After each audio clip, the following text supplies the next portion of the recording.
O governo Lula até tenta maquiar os dados, mas a realidade salta aos olhos. O número de empresas que encerraram suas atividades no Brasil em 2023 é assustador.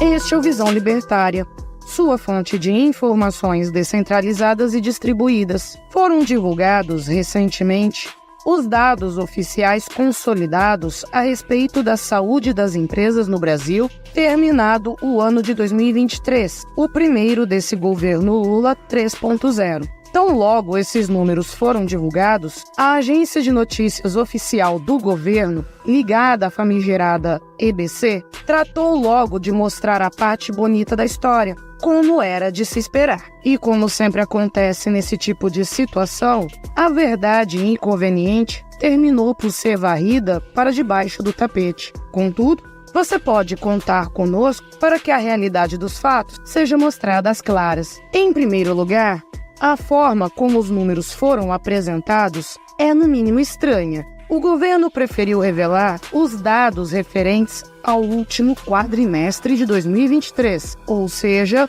os meses de setembro a dezembro daquele ano. Isso é um pouco curioso, porque geralmente o governo divulga resultados referentes a meses, trimestres e semestres. Mas até aí, tudo bem. De acordo com esses dados quadrimestrais, houve um crescimento de 5,1% na abertura de novas empresas no Brasil em relação ao mesmo período de 2022.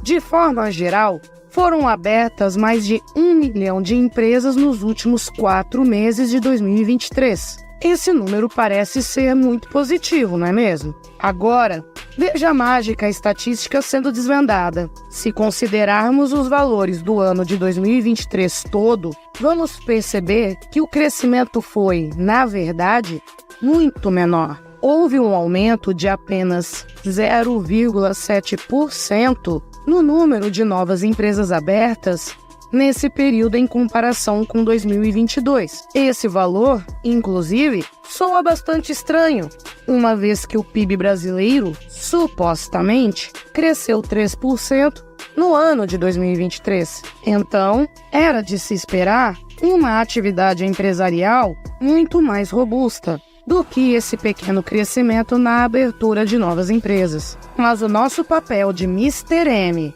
da economia estatal não termina por aí. Se o governo fez questão de frisar os dados do último quadrimestre de 2023, é bem provável que os quadrimestres anteriores tenham sido um resultado ruim. Afinal de contas, se os últimos 4 meses do ano tiveram uma alta de 5,1% nesse indicador e o resultado anual foi de apenas 0,7%, então algo de muito ruim aconteceu nos primeiros 8 meses do ano. A notícia veiculada pela Agência Brasil, da EBC, não trouxe essa informação, mas podemos concluir isso com algum grau de certeza. Só isso mesmo para explicar um resultado tão pífio no consolidado dos 12 meses. Ainda assim, precisamos frisar que se trata de fato de algum crescimento. E ainda que tenha sido num ritmo menor, todo crescimento econômico, no fim das contas,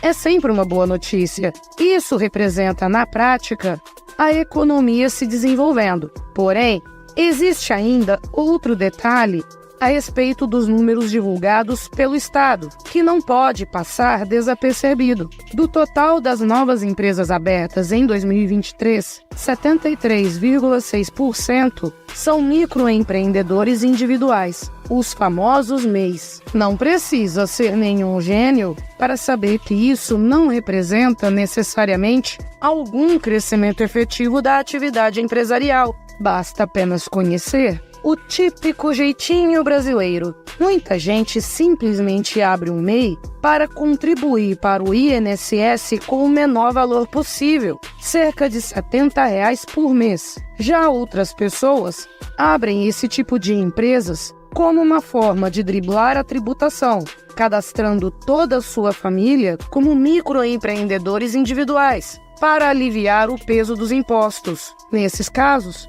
que não são raros, mas podem ocorrer, foi aberto um novo CNPJ, mas não houve crescimento da atividade empresarial. Trata-se, na prática, de dados maquiados pelo governo para apresentar uma realidade que não existe. Só que essas coisas vão ainda muito além. Afinal de contas, estamos falando do governo Lula. Curiosamente, a notícia da EBC que utilizamos e que está na descrição do vídeo se esqueceu de comparar o número de empresas fechadas em 2022 e 2023. O mais estranho é que a notícia traz a comparação desse indicador no último quadrimestre desses anos, comparação que apresenta um resultado positivo para o governo Lula. Só que os números consolidados para o ano de 2023 inteiro mostram um cenário diferente, muito mais desfavorável para o molusco. É aquela velha história. Se não é possível manipular a verdade,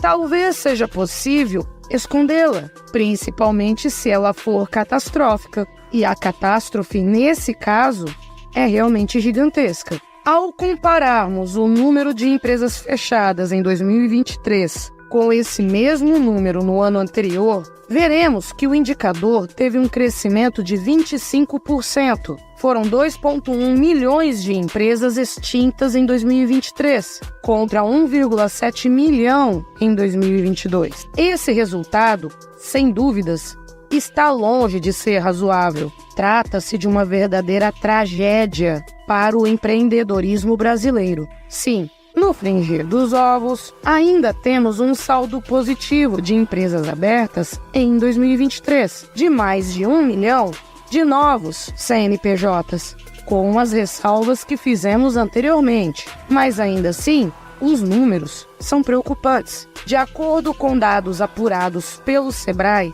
29% das novas empresas brasileiras terminam por baixar as portas com menos de 5 anos de existência. E essa realidade se torna ainda mais preocupante no que se refere às microempresas e empresas de pequeno porte. Nesses casos, a sobrevida costuma ser ainda menor e, como nós bem sabemos, esse tipo de empresa responde pela maior parte dos empregos gerados no Brasil, especialmente em cidades menores. Mas então, o que esses números já esclarecidos representam? Será que estamos presenciando, diante de nossos olhos, o início de mais uma crise econômica? Veja, em primeiro lugar, precisamos nos lembrar que números costumam enganar muito bem. O próprio governo Lula tem feito isso à exaustão, diga-se de passagem. A equipe econômica do Molusco propagou o crescimento do PIB brasileiro em 2023, estimado em 3%,